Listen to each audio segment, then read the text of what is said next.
2వ అధ్యాయము మనము 16 వచనాల వరకు కూడా విన్నాం. 16, 15, 14 వచనాలు ఒకసారి మీకు చిన్న వివరణ జ్ఞాపకం చేసి ఆ తర్వాత మనం ముందుకు వచ్చాం. ఏంటి 16, 15, 14, 13 వచనాల్లో ఉన్నటువంటి అర్థం ఏంటంటే, ధర్మశాస్త్రం ఇవ్వబడింది ఇజ్రాయేలీలు. ఎవరికి ధర్మశాస్త్రం ఇచ్చింది? ఎవరికి? ఇజ్రాయేలు. ఒక ప్రశ్న అడుగుతాను నేను. ఆ ప్రశ్న ఏంటంటే, ఇజ్రాయేలీలు ఎవరు? ఇజ్రాయేలీలు ఎవరు? ఇజ్రాయేలీలు అబ్రహాము సంతానం లేదా యాకోబు సంతానం. ఇజ్రాయేల్ ఎవరు? యాకోబుకు పెట్టిన పేరే ఇజ్రాయేల్. ఆ యాకోబు నుంచి వచ్చినటువంటి సంతానమే ఈ ఇజ్రాయేల్. ఆ యాకోబు ఎవరు? అబ్రహాము గారికి మనవడు. అబ్రహాము గారికి మనవడు. అబ్రహాము గారి కుమారుడు ఇస్సాకు. ఇస్సాకు గారికి 2 కుమారులు. కుమారుడి పేరు ఏశావు, మరో కుమారుడి పేరు యాకోబు. ఏశావు అక్కడ నుంచి తల్లిదండ్రుల నుంచి వెళ్ళిపోయాడు. అప్పుడు యాకోబు తన జీవితాన్ని అట్లా దేవునితో గడుపుకుంటూ వచ్చాడు. అప్పుడు అతను యాకోబు అనే పేరు నుంచి ఇజ్రాయేలు అనే పేరుకు మార్చబడ్డాడు. యాకోబు అనే పేరు తల్లిదండ్రులు ఇచ్చిన పేరు. అతను తన భక్తి జీవితంలో దేవుణ్ణి మెప్పించి, తన భక్తి జీవితంలో దేవుణ్ణి ఒప్పించి, దేవుడు తన జీవితాన్ని అంటే యాకోబు గారి జీవితాన్ని బట్టి సంతోషించి, నువ్వు ఇక యాకోబు అని పిలువబడవు కానీ ఇజ్రాయేలు అని నీకు పేరు పెడుతున్నా, ఇక రానున్న తరాల వాళ్ళు నీకు ఇజ్రాయేలు అని పిలుస్తారు అని మాట. అదే పేరు మీద ఇప్పుడు ఒక దేశమే ఉంది, ఇజ్రాయేల్ దేశమే ఉంది. ఆ దేశానికి మనము ఎప్పుడైనా ఒకసారి ఆయుష్ ఉన్నంత లోపులోనే ఒకసారి వెళ్ళొద్దాం. దేవునికి మహిమ కలుగుతుంది. తప్పకుండా ప్రత్యేక మన వరకే ఒక విమానాన్ని మన వరకే మాట్లాడుకొని వెళ్దాం. తప్పకుండా ఈ తొందరలో జరగాలని కోరుకుంది. ఎందుకంటే ముసలాం మొత్తం అంత ఉన్నారు కదా, అక్కడ తొందరలో జరిగింది ఏంటంటే ఈ ముసలాం మొత్తం కూడా తీసుకోపోవచ్చు. మనం కాబట్టి బాగా ఆలస్యమైంది అనుకో, 20 సంవత్సరాలు ఆలస్యం అయితే ఏమో చాలా మంది ఉన్నారు ముసలోళ్ళు. వీళ్ళకి ఆడకపోయాడు పౌరసత్వం గారికి. మన దానిలో చెప్పారు కదా, ఏడవ పౌరసత్వం ఇంకా ఆడకపోయాడు వీళ్ళ కదా. కాబట్టి దేవుడి చిత్తం అయితే తొందరలోనే ఏమన్నా వెళ్ళే అవకాశం ఉంటే దేవుడు మనకు సహాయం చేయాలి. అప్పుడు ప్రియులరా, ఆ ఇజ్రాయేల్ అనే దేశం నేటికి నిలిచింది.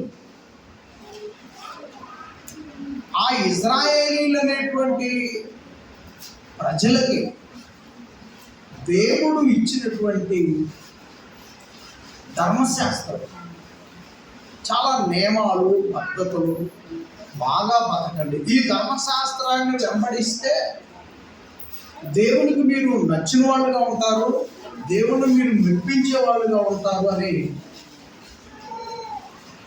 అక్కడ చెప్పబడు. వాళ్ళు మాకు ధర్మశాస్త్రం ఉంది, దేవుడే మాకు ఇచ్చాడని ఎంతో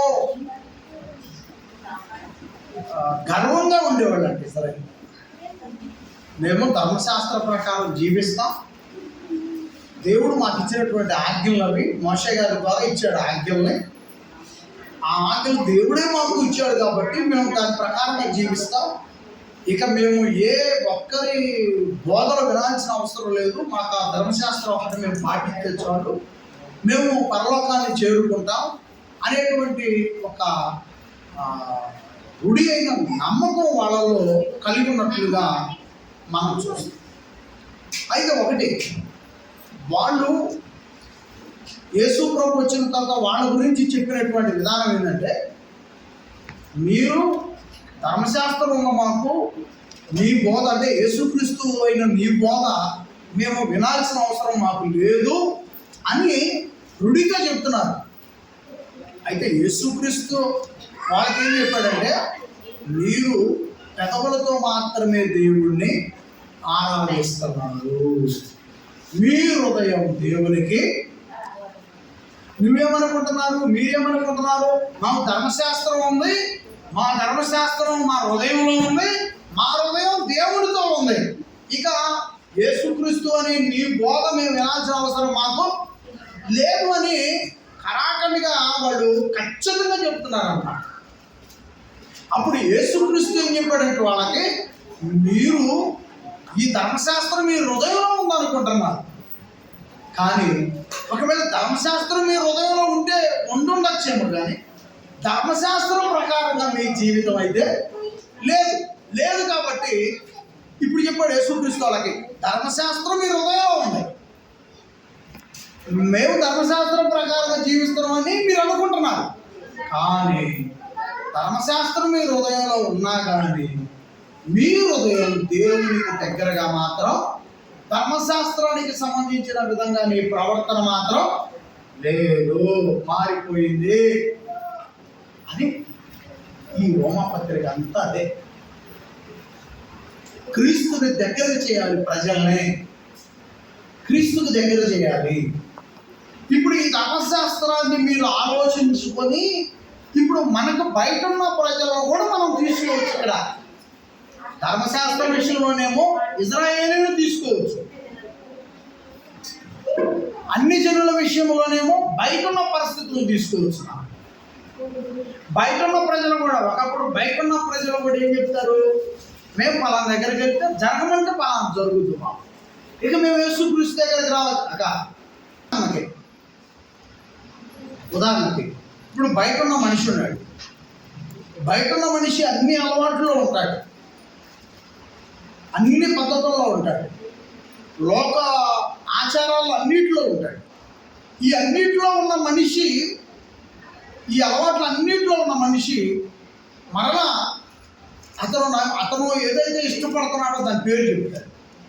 దాని పేరు చెప్పి, నేను నాకు కావాల్సినంత మా కుల సంబంధించినటువంటి పేరు పెట్టబడినటువంటి వ్యక్తులుగా కానీ, లేదా మా పూర్వీకులు వెంబడిస్తున్న మార్గం కానీ మాకేమీ లోటు చేయట్లేదే, మాకేమీ లోటు లేదు, అసలు ఏనాటికి లోటు లేదు. కాబట్టి మేము స్వచ్ఛమైనటువంటి యేసుక్రీస్తు బోధలు వినాల్సిన అవసరం మాకు లేదు. యేసుక్రీస్తు మాకు దేవుడే, మేము నమ్ముతూ అవసరమైతే యేసుక్రీస్తు మాకు దేవుడు, మేము నమ్ముతూ ఇంతవరకే. కానీ యేసుక్రీస్తు విధానం, యేసుక్రీస్తు చెప్పే పద్ధతిలో మనకు చాలా మన హృదయాన్ని కదిలిస్తాయి, మనలో ఉన్నటువంటి కొన్ని బాధలను తొలగిస్తాయి. అందుకే మనల్ని దేవునికి సమీపంగా చేర్చేదే యేసుక్రీస్తు బోధ. ఇంకా ఆ బోధ తప్ప ఈ లోకంలో ఎన్ని విధాలైనటువంటి ప్రక్రియలు మన చుట్టూ జరిగినా, ఎన్ని అందమైనటువంటి బొమ్మల్ని పెట్టినా, దేవుని వద్దకు మనల్ని చేర్చే మార్గం యేసుక్రీస్తు అతనికి ఎవరో లేవు. ఆ రోజు చాలామంది మేము దేవునికి దగ్గరగా ఉన్నాం, దేవునికి ఇష్టంగానే ఉంటున్నామని అనుకుంటున్నాడు, కానీ ఆ నిజాన్ని చెప్పింది ఎవరు? ధైర్యంగా నిజాన్ని చెప్పగలిగింది ఎవరు? యేసుక్రీస్తు వారు. ఎందుకంటే ఆయన మాటలో సత్యం ఉంది, ఆయన చెప్పేది నిజం. ఆయన చెప్పే నిజం అనే నిజాన్ని బట్టి ఆయన ఎవరికి భయపడాల్సిన అవసరం లేకుండా పోయింది. ఆయనలో నిజము, అందుకే ఆయన భయపడు. కాబట్టి పిల్లరా, ఈ రోజు కూడా యేసుక్రీస్తు వారు ఏమంటున్నాడంటే, సంఘమై ఉన్నటువంటి మీరు, ఇక మన దగ్గరకు వచ్చాడు. ఇప్పుడు వెలపంది అయిపోయింది, ధర్మశాస్త్రం అయిపోయింది. ధర్మశాస్త్రం ఉంది మాకు అని ఇజ్రాయేల్ అనుకుంటున్నారు, కానీ ధర్మశాస్త్రం ప్రకారం వాళ్ళ జీవితం లేదు. ధర్మశాస్త్రం మా హృదయంలో ఉందని వాళ్ళు చెప్పుకుంటున్నారు, కానీ ఆ హృదయం దేవునికి దగ్గరగా లేదు. బయట ఉన్న ప్రజలు మాకు కావాల్సింది ఒక టెంకాయ కొట్టి మా తల్లికి ఒకసారి చెప్పుకుంటే చాలు, ఆమె పండిమంటే పండించింది పొలాన్ని, అనుకుంటున్నారు. మేము మెట్లు ఎక్కితే చాలు, మోకాళ్ళ మీద ఎక్కితే చాలు, లేదా వేరే రాష్ట్రాలకు వెళ్తే చాలు, లేదా మన రాష్ట్రంలో ఉన్న అనేక మంది క్షేత్రాలకు వెళ్తే చాలు, వాళ్ళు నమ్మింది వాళ్ళు చెప్తున్నారు. వాళ్ళు నమ్మి వాళ్ళు ఇష్టమైంది వాళ్ళు చెప్తున్నారు. కానీ వాళ్ళ జీవితంలో కూడా అనేకమైనటువంటి ఒడిదొడుకులు, కష్టాలు, బాధలు ఇవన్నీ భరిస్తూ స్వర్గాన్ని చూసే అవకాశం వాళ్ళకి ఎటువంటి, పరలోకాన్ని చూస్తారనే గ్యారెంటీ వాళ్ళ జీవితంలో లేదు. కాబట్టి ఒకప్పుడు మనం అందరం కూడా దానిలో ఉంటే, దానిలో నిజమైన దారి లేక మనము ఆ దారి నుంచి బయటకు వచ్చాం. ఇప్పుడు మనం రెండు విషయాలు పరిశీలన చేశాం.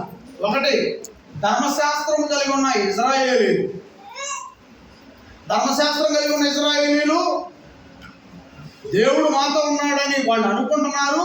దేవుడు వాళ్ళతో లేడు, వాళ్ళ హృదయం దేవునితో లేదని చెప్పింది యేసుక్రీస్తు. అలాగే బయట ఉన్నటువంటి మనం ఒకప్పుడు, ఇప్పుడు నా పేరు ఏంది, నేను క్రీస్తులోనికి రాకముందు నా పేరు సత్తయ్య. సత్తయ్య అంటే మారిపాడులో ఉన్నటువంటి ఎవరైతే అక్కడ పూజించబడుతుందో ఆమె పేరు సత్యం, ఆమె పేరు. ఆ పేరు నుంచి ఎట్ట మార్చారు, నాకు సత్తయ్యగా మార్చారు. సో కాబట్టి ఇక ఆమెకి మాకు బాగా రిలేషన్ ఉంది, దగ్గర సంబంధం ఉంది. ఏమా వింటున్నారా? వినాలి, అందరు వినాలా? మీకంటే కూడా మాకు బాగా బంధుత్వం ఉంది. నువ్వన్నా పొడే ఎత్తుకోపోతావు, సంవత్సరం ఒకసారి, లేకపోతే ఏదన్నా నీకు రావాలి, ఏదైనా పోయి నువ్వు అసలు ఆమెకి మాకు ఏమి రిలేషన్ ఉంది? అసలు పేర్లు పెట్టుకున్నంత రిలేషన్ ఉంది. నేను ఎక్కడో ఒక చోట విన్నా ఆ పేరు, కానీ ఊరు మొత్తంలో ఎక్కడో ఒక చోట విన్నా. సత్యమనో సత్తయ్య, అసలు సత్తయ్య అనే పేరే వెళ్ళాలి.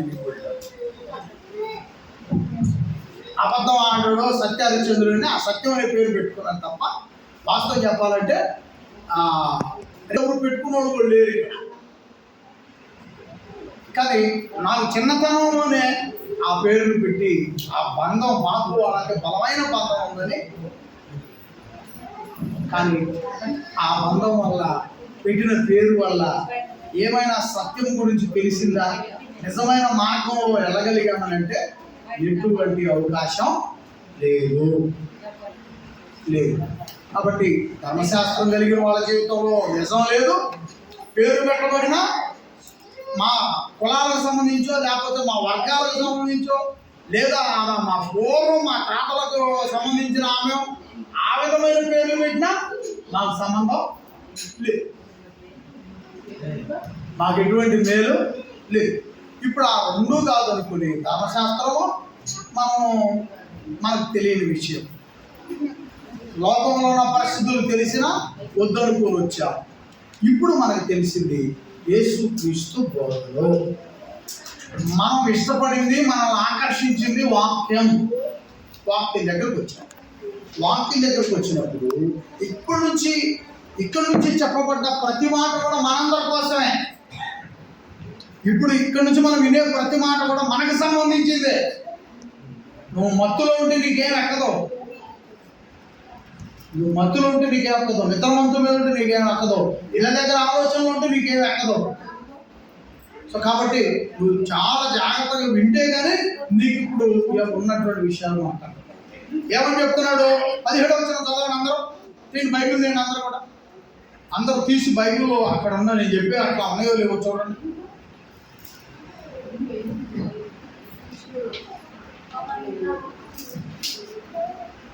నీవు యూదుడు అని పేరు పట్టుకొని ధర్మశాస్త్రమును ఆశ్రయించి దేవుని యందు అతిశయించుచున్నావు కావా? ఇప్పుడు ఈ వచనాన్ని మనం రివర్స్ ఆలోచించుకోవాలి. ఇప్పుడు ఇక్కడ యూదులు ఎవరైనా ఉన్నారా? ఇక్కడ ఎవరైనా యూదులు ఉన్నామా? మనం ఎవరో యూదులు కాదు, ఆ అన్యజనులు. ఆ అన్యజనుల నుంచి వద్దనుకొని క్రీస్తులోనికి వచ్చాం. క్రీస్తులోనికి వచ్చినటువంటి మనం క్రైస్తవులు. ఏం పేరంటే మన పేరేంటి? ఇప్పుడు నువ్వు ఇంటి దగ్గర నీ క్యాష్ సర్టిఫికేట్ ఏదైనా కానీ ఇక తీసి అవతల ఉంచదు.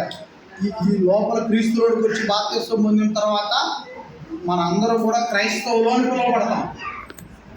మన క్రైస్తవు. ఇప్పుడు ఇక్కడ ఏమన్నాడు? నీవు క్రైస్తవుడు అని పేరు పెట్టుకొని క్రీస్తు ప్రకారం క్రీస్తును ఆశ్రయించి దేవుని యందు అతిశయించుతున్నావు కావా? అదే కదా మన అందరి అతిశయం, అదే కదా. నేను క్రీస్తుని నమ్మాను, నేను క్రైస్తవురాలే, నేను క్రైస్తవుడిని అని మనం ఒకవేళ అతిశయించుతున్నామా? 18వ వచనం, ఆయన చిత్తమెరిగి ధర్మశాస్త్రమందు ఉపదేశము పొందిన వాడవై శ్రేష్టమైన వాటిని మెచ్చుకొనుచున్నావు కావా? ఆయన చిత్తమెరిగి ధర్మశాస్త్రము ఉపదేశము పొందిన వాడవై శ్రేష్టమైన వాటిని మెచ్చుకొనుచున్నవాడు కావా? 19-20 వచనం, జ్ఞాన సత్య స్వరూపమైన ధర్మశాస్త్రము గలవాడు అయ్యుండి నేను గుడ్డివారికి త్రోవ చూపువాడను, చీకటిలో ఉన్నవారికి వెలుగును, బుద్ధిహీనులకు శిక్షకుడును, బాలులకు ఉపాధ్యాయుడినై ఉన్నానని నీ అంతటా నీవే ధైర్యము వహించుచున్నవాడవు కావా? పౌలు గారు, క్రీస్తును నమ్మినటువంటి మనము అతిశయిస్తున్నాం. ఏ విషయంలో అతిశయించాలంట? యేసుక్రీస్తు గురించి మనము బాగుగా తెలుసుకొని ఆ ప్రకారముగా జీవించినప్పుడే మనం అతిశయించాలి. సత్యమును అంటున్నాడు చూడు ఇక్కడ, జ్ఞాన సత్య స్వరూపమైన ధర్మశాస్త్రం. సత్యం అంటే యేసుక్రీస్తు. యోహాను సువార్త 14వ అధ్యాయంలో నేనే మార్గమును సత్యమును జీవమునై ఉన్నాను. ఈ ధర్మశాస్త్రంలో ఉన్నది సత్యం. ఆ సత్యమే ఎవరు? యేసుక్రీస్తుని వెంబడిస్తే మనము ధర్మశాస్త్రంలో ఉన్న సంగతులు కూడా నేర్చుకుంటాం, వింటాం.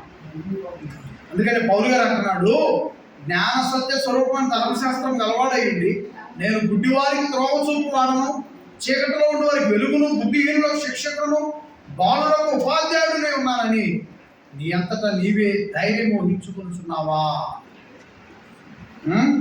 21, ఎదుటి వారికి బోధించు నీకు నీవే బోధించుకొనవా? ఏమని అంటున్నాడు? ఎదుటి వారికి బోధించి నీకు నీవే బోధించుకున్నవా? చాలా మంది మనం ఏమంటాం, దారి పోతుంటే దాడి యేసుప్రభు చాలా మంచివాడు అండి.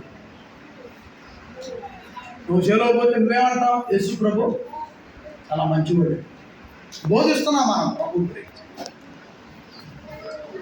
యేసుక్రీస్తు గురించి మనం బోధిస్తున్నాం. బయట వాళ్ళకు బోధిస్తున్నాం, తర్వాత వాళ్ళకు బోధిస్తున్నాం. అయితే మన నోట యేసు మాట వచ్చేటప్పుడు ఏమన్నాడంటే నీకు నువ్వే బోధించుకోవాలి. అదే ఆయన అంటున్నాడు ఆ విషయాలు. మనము ఎదుటి వారికి బోధించు నీకు నువ్వే బోధించుకున్నావా?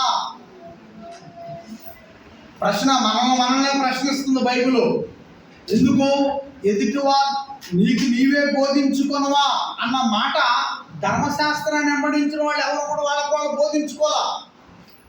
కానీ యేసుక్రీస్తు వచ్చి ఎదుటి వాళ్ళకి నింద వేసేటప్పుడు, ఎదుటి వాళ్ళని ఏదైతే చూపించేటప్పుడు యేసుక్రీస్తు వచ్చి ఏమన్నాడు తెలుసా? నీ కంట్లో దూలం పెట్టుకొని ఎదుటి వాడి కంట్లో నలుసు మాట్లాడరా? ఆ ఒక్క మాట యేసుక్రీస్తు మాత్రమే చెప్పగలిగాడు. యేసుక్రీస్తు మాత్రమే ఆ ప్రశ్న వేయగలిగాడు. కాబట్టి క్రైస్తవులు మనం నేనేమనుకుంటా, గర్వం అండి నాకు బాగా మాటలు తెలుసు, నాకు బాగా యేసుక్రీస్తు గురించి చెప్పగలను, అందులో నాకు బాగా యేసుక్రీస్తు సత్యమైన మార్గం నాకు బాగా తెలుసు అలా పిలుస్తాను. ఆ రోజేమో యూదులకి ధర్మశాస్త్రం నా హృదయంలో ఉంది అని వాళ్ళు గర్వించారు. కానీ యేసుక్రీస్తు వచ్చి నీ హృదయంలో ధర్మశాస్త్రం నువ్వు అనుకుంటున్నావు, కానీ నీ హృదయమే దేవునికి దగ్గరగా లేదు అని చెప్పి, అన్ని జనులుగా మేము ఆడిపోతే ఆడక మాకు ఇష్టం వచ్చింది జరుగుద్ది, మాకు నచ్చింది మేము చేయగలుగుతామని వాళ్ళు గర్విస్తున్నారు. మేము ఏ విధంగా చేస్తున్నాడో అనుకొని పంట వేసినా లేకపోతే పనికిరాదు దిగ్జయంగా మాకు నడుస్తున్నాం వాళ్ళు గర్విస్తున్నారు. కానీ వాళ్ళు నిజదేవుడికి అసలు సమీపంగానే, రక్షణ వాళ్ళు దగ్గరగానే లేదు. ఇక మనం కొద్ది గొప్ప యేసు ప్రభులోకి వచ్చాం, బాప్తిసం పొందాం, రక్షణ పొందాం, ప్రభు శరీరం తీసుకుంటున్నాం, ఆయన రక్తంలో ఉంటున్నాం. కానీ మనలో అహంకారం అనే దూరం ఉంది, మనలో గర్వం అనే దూరం ఉంది, మనలో తలబిరుసు అనే దూరం ఆడి చెట్టు అంత ఎత్తున ఉంది. సామెత అవుతుంది కదా, తాడి చెట్టును తన్నేవాడు ఒకడుంటే దాని తల తన్నేవాడు ఇంకొకడు. అది తాడి చెట్టు అంత గర్వం మనలో కానీ ఉంటే దాని తలను తన్నేవాడే వాక్యం. ఆ గర్వాన్ని దించేది వాక్యం. అందుకే నేను చెప్పేటప్పుడు వినండి, నేను గుర్తుకుంటానండి. ఎందుకంటే అవకాశం ఒక ఉపాధ్యాయుడిగా, క్రీస్తు సంఘానికి ఒక ఉపాధ్యాయుడిగా బాధ్యత. వినరండి, ఈ 2016లో ఈ దేవాలయంలోకి వచ్చినప్పుడు దేవుడు మనకు ఒక పాఠశాల ఇచ్చాడంటే, ఆ యమమార్లో ఒక ఇద్దరు ముసలోళ్ళు కూర్చొని ఇది అట్లా పాఠశాల, ఈ పిల్ల పోరగాడికి ఎప్పుడు తెలుస్తుందో ఇది దేవాలయం అనాలి అని వాళ్ళిద్దరు యమమార్లు చెప్పుకొని నవ్వుకుంటున్నారు. ఒక ఇద్దరు ముసలి టికెట్లు తూ అంటే తాగలేదు, ఏనాడో నేర్చుకున్న 4 అక్షరం ముక్కలు సంతకం అని పెడతాం. ఒక ముసలోడికి అయితే సంతకమే రాదు. తాగమంటే ఒక కొండ తాగుతుడు, దొరికితేనే ఒక బల్తా యాసలు బాగుంటుంది. ఈ ముసలికి మీకు ఏం తెలుసు? ఏంది పిల్ల పోరగాడు అచ్చుపేటలో మేము పోయినప్పుడు మందిరం అనాలి, దేవాలయం అనాలి. ఏం తెలిసి వెనక్కి పాఠశాల లాంటిది, బడి అంటే అది. వాళ్ళు ఎప్పుడు నాకు వినపడతారు, నాకు వినపడదంటే అన్నారండి, వాళ్ళు అనాలనే అంటున్నారు. ఇంకా గర్వంతులకి ఏం చెబుతున్నాను, ఆ అహంకారులకు ఏం చెప్తున్నాను? ఇప్పుడు దైవ బోధ నాలో ఉంది, నేను దేవుని ప్రతినిధి, నేను ఏం చెప్పినా నువ్వు వినగలగాలి. ఆ చెప్పేది కూడా నీ కాడ దమ్ముంటే నేను చెప్పేది కరెక్టో కాదు అని నువ్వు పరిశీలన చేయాలి. నీ కాడ నిజంగా బైబిల్ మీద ప్రేమ అనేది దమ్ముంటే, వాక్యం మీద ప్రేమ అనేది దమ్ముంటే, అసలు ఆ సేవకుడు చెప్తుంది కరెక్టా కాదని నువ్వేం చేయాలంటే బైబిల్ని పరిశీలన చేయాలి. అజ్జయ్ నీ కాడ కెపాసిటీ ఉంటే అది చేసి నా దగ్గర రా. కాబట్టి నీ కాడ వయసు ఉందని, ఊరు నీదని, జనం నీ వాళ్ళని, తినడానికి డబ్బులు ఉన్నాయని, డబ్బా వేసేది నువ్వు అని 7 ఎచ్చులు పడితే ఎక్కడ ఎట్లా కొట్టాలో అట్లా తల తంతాడు అన్నమాట. నువ్వు తాడి చెట్టును తన్నేవాడు అయితే నిన్ను తన్నేది వాక్యం ఎరకదా ఉంటుంది, మళ్ళీ తంతే ఇంకా లేవటం ఉండదు. కాబట్టి నోరు ముయ్యి, తెలియనప్పుడు నోరు ముయ్యి, నోరు ఎత్తబాకు. ఏ విషయంలోనైనా నోరు ఎత్తబాకు తెలియదు.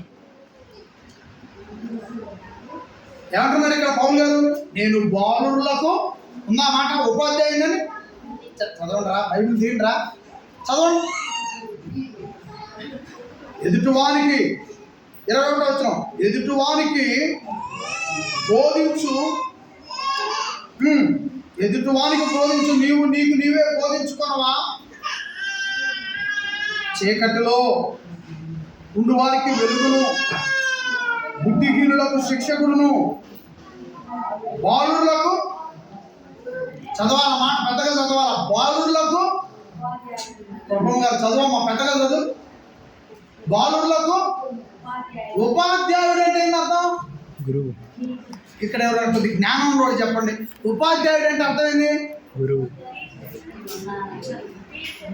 ఎవరు టీచర్ అంది? ఎవరు ఉపాధ్యాయుడు అంటే? ఎవరు? గురువు. ఉపాధ్యాయుడు అంటే టీచర్. అది అమ్మాయి చెప్తుంది. టీచర్ అంటే బడిలో పాఠాలు చెప్పే పంతులు గారు. ఉపాధ్యాయుడు అంటే ఎవరు? మన భాషలో చెప్తున్నాం, పంతులు గారు.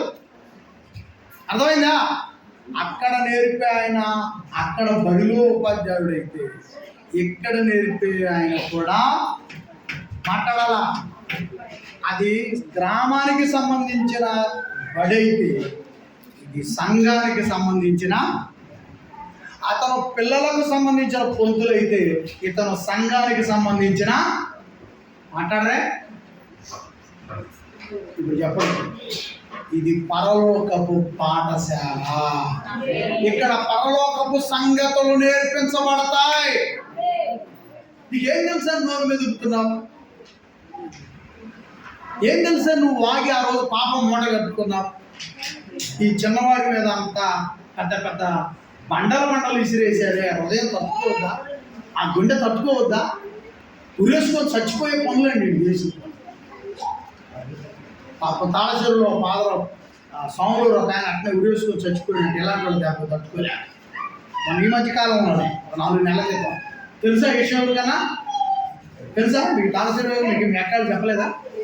చెప్పారా లేదా? మీకు కూడా చుట్టాలు ఉన్నారు, చెప్పలేదా? ఇలాంటి వాళ్ళు దెబ్బకి తట్టుకోలేక ఆయన పాపం వాళ్ళు పెళ్లి పటాకులు కూడా వదిలేసుకొని సేవకి వెళ్తున్నారు ఆడకే. అలాంటి వాడిని మనశ్శాంతి లేకుండా చేసి ఇలాంటి క్రూర మృగాలు తోడయి అతను కనీసం ఇక వాళ్ళ అమ్మా నాన్న గురించి కూడా ఆలోచించకుండా, ఇక అతనికి ఆధారం వాళ్ళ అమ్మా నాన్నని, సపోర్ట్ అత్తమామ కూడా లేదు, ఎందుకంటే పెళ్లి లేదు కాబట్టి. తల్లిదండ్రులు ఎంతో జీవితాన్ని అతను వదిలేస్తే అతను ఆ స్వాములో అయ్యి అతను సేవ చేయడానికి తాళచెలు వస్తే ఇలాంటి పుండాకోరులు అందరూ పోగయ్యి ఆయన సూటిపూటి మాటలు అంటూ ఉంటే, నేను చేసేది సేవ, వీళ్ళు ఇంత లెక్క లేకుండా మాట్లాడుతున్నారు నన్ను అని ఆర్దాన్ని లోపల బొళ్ళు ఫ్యాన్కి తాడేసుకుంటూ తలుపు పెట్టుకుంటూ ఉరేసుకొని నేను అసలు ఎప్పుడో చచ్చిపోవాల్సిన వాడిని. కానీ నాలో దేవుడు దమ్ము నింపాడు, దాని మీద దండయాత్ర చేయగలిగాను. నాకు వచ్చిన వ్యతిరేకతల మీద దండయాత్ర చేయగలిగాను. దానికి పవర్ దేవుడే ఇచ్చాడు, పవర్. కాబట్టి ఇప్పుడు నీలో ఏదన్నా ఒకటి ఆలోచన వచ్చినా ఇంకా 4 నెలలకైనా నీ చెంప చెల్లు అనిపిస్తుందా? అందుకే ఇప్పుడు ఏది అవసరమో దాని ఎమ్మటే రా. నేను ఇప్పుడు ఎటు చెబుతుందా, నేను సంగతి రేపు వచ్చే వారం చూద్దాం, లేకపోతే ఈసారి నెలప్పుడు చూద్దాం అనుకోబాబు. నీకు ఎప్పటికైనా బైబిల్ పట్టుకుంటే, బైబిల్కి అనుకూలంగా ఉంటే నువ్వు అమృతం దొరుకుతుంది. బైబిల్కి వ్యతిరేకంగా ఉంటే నువ్వు చేదు రసం తీసుకుంటావు. ప్రతిరోజు చేదు రసం తీసుకుంటావు. నాకు అన్ని ఇబ్బందులు వచ్చినాయి, కానీ ప్రతిరోజు నేను అమృతమే తీసుకున్నా. అందుకే ఆ పేద దాకా నేను బాగా, ఎందుకంటే దాన్ని నా దగ్గరకు రానివ్వాల దేవుడు. కాబట్టి ప్రియ దేవుడు బిడ్డలారా, ఇది నా ఒక్కడి గురించి కాదు, నీకు సంబంధించి, సంఘానికి సంబంధించి. బోధించు నీవు. యేసు జనన మరణ పునరుద్ధానం గురించి నేను ఒక్కడే చెప్పాలా? అందరూ చెప్పాలా? ఇక్కడ కూర్చున్నాడు నోరిప్పండి. ఇక్కడ కూర్చున్నాడు అందరూ చెప్పాలా? నేను ఒక్కడే చెప్పాలా? యేసుక్రీస్తు జనన మరణ పునరుద్ధానాల గురించిన పాఠం నా ఒక్కడిదా? ఇక్కడ ఉన్న సంఘంగా. కాబట్టి నువ్వు కూడా ఉపాధ్యాయురాలివే, నువ్వు కూడా ఉపాధ్యాయుడివే. పరీక్ష పెడితే వాళ్ళు ఇస్తారు, ప్రభుత్వం ఇస్తారు, కానీ ఇక్కడ వాక్యం నేర్చుకుంటే దేవుడే ఇస్తాడు.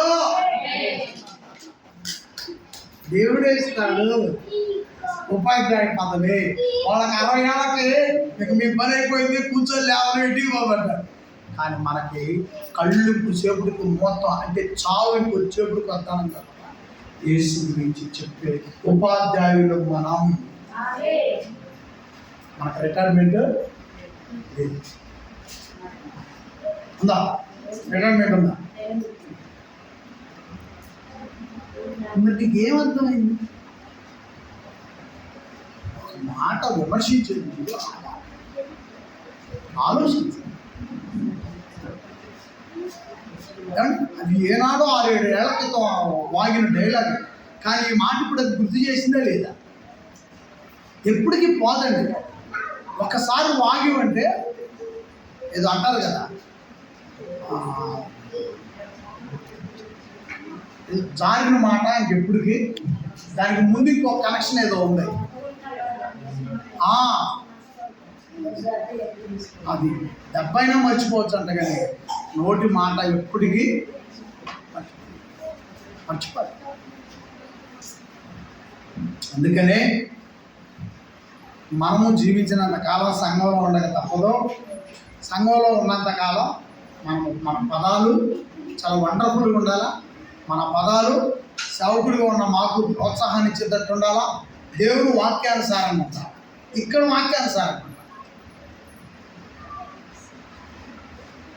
ఆయన అంటాడు,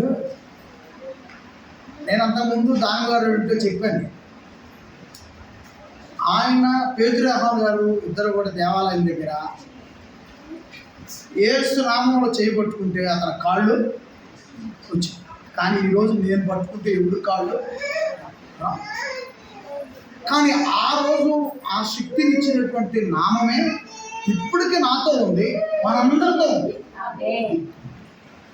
అయితే ఆ రోజు ఆ కార్యం జరిగించిన ఆ నామం, ఆ శక్తి ఇప్పుడేం జరిగిస్తుందంటే ఒక పాపి మార్పు కొరకై పనిచేస్తుంది మాలో. ఆ రోజు ఒక కుంటివాడినే లేపింది, కానీ ఇక్కడ పాపిష్టి రోగం లేపుతుంది ఈ శక్తి. అక్కడ ఒక్కడికే లాభం ఆ రోజు, కానీ ఈరోజు గ్రామం అంతటికి లాభం. ఆ రోజు ఒక పేతురు గారి ద్వారా కార్యం జరిగింది. ఈ రోజు ఇక్కడ కూర్చున్న వాళ్ళందరినీ ఉపాధ్యాయులుగా చేశాడు యేసు. వినియోగించుకోలేకపోవడం అనేది మన లోపం అని నేను చెప్పి పంపిస్తే తెల్లారే ఫోన్ చేసి, ఏమండి అతనికి క్యాన్సర్ వచ్చింది, అతను బతుకుతురా లేదో చెప్పు, డాక్టర్లు బతకడానికి ఇంటికి పంపించారు. ఒక మనిషి బతుకుతురా చచ్చిపోతారని చెప్పే శక్తి, అధికారం నాకు లేదు. నేను తిరిగి చెబుతున్నా లేదు. అంటే డాక్టర్లో పంపించారని బతకడని ఎవరైనా సరే, ఒకవేళ ఏదైనా మనము పోయి 4 మాటలు ఎవరుతానో చెప్పినప్పుడు వాడు కొంత ధైర్యం తెచ్చుకొని కొద్దిగా గంజి తాగేవాడు నీ మాటలతో కొంచెం అన్నంలో పడ్డాడు అనుకోండి, అతనికి ఎంతకాలం ఆయుష్ ఉందో అంతకాలం ఒకవేళ కొద్దిగా బతకొచ్చు. ఇంకొక మాట కూడా చెప్పాడు, పైన పెంకులు తీసి 4 మనుషులు చేతులు దింపాడు. అతన్ని బట్టి 4 బట్టి ఇక్కడ ఉన్న వ్యక్తి ఒకవేళ మనం పోయి చెప్పి మనల్ని బట్టి కూడా దేవుడు బాగు చేస్తాడు. ఇంత క్లారిటీగా నేను బైబిల్ని అనుసరించి నేను మాట్లాడతాను. వెంటనే సరే ఇక నువ్వు వాదు, నేనేం చెబుతా ఈయన అన్నాడు. సరే చెప్పాను, అతను బతుకుతుండు, దేవుడు నాకు చెప్పిండు, ఇక అతను బతుకుతుండు, అయిపోయింది. ఇక అతనితో కూడా దేవుడు మాట్లాడుతానంట. ఏది ఆ క్యాన్సర్ రోగం వచ్చిన వాడితో కూడా దేవుడు మాట్లాడుతానంట, ఇతనితో కూడా దేవుడు మాట్లాడతాడు.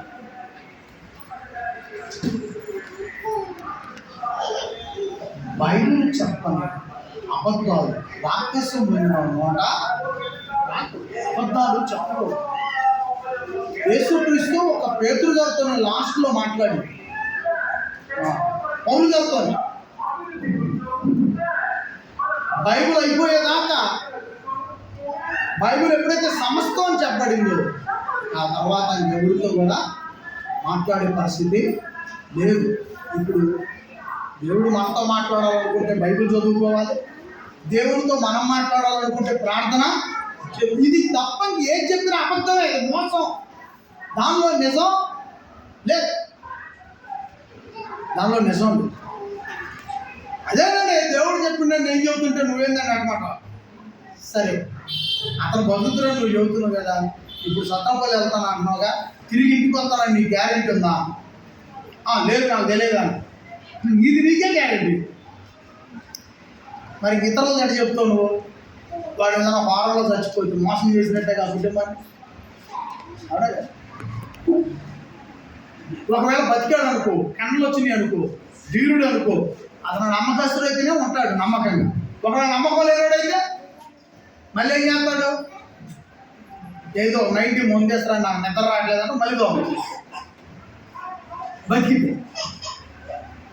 సో కాబట్టి బైబిల్ అనుసరించి మన పదాలు, బైబిల్లో దేవుడు ఏం చెప్పాడు? నరుని ఆయుష్ గడ్డి లాంటిది, నరుని ఆయుష్ నీటి మీద బుడక లాంటిది, నరుని ఆయుష్ ఆవిరి లాంటిది, ఇంతలో కనపడి అంతలో మాయమవుతుందని బైబిల్. నేను తిరిగి గుంటూరు పోయి నా కుటుంబాన్ని కలుసుకున్న దాకా నాకు గ్యారంటీ. మరి ఇంకొకటి పద్ధతులను ఎలా చెప్పగలుగుతాం మనం? బైబిల్ వాక్యం ఏం చేస్తున్నావు? నీ గంట కోసం, నీ పేరు కోసం బైబిల్ వాక్యాన్ని పక్కన పెట్టి నీ పేరు రావాలని నీకు ఉత్సాహంగా రా, తప్పది.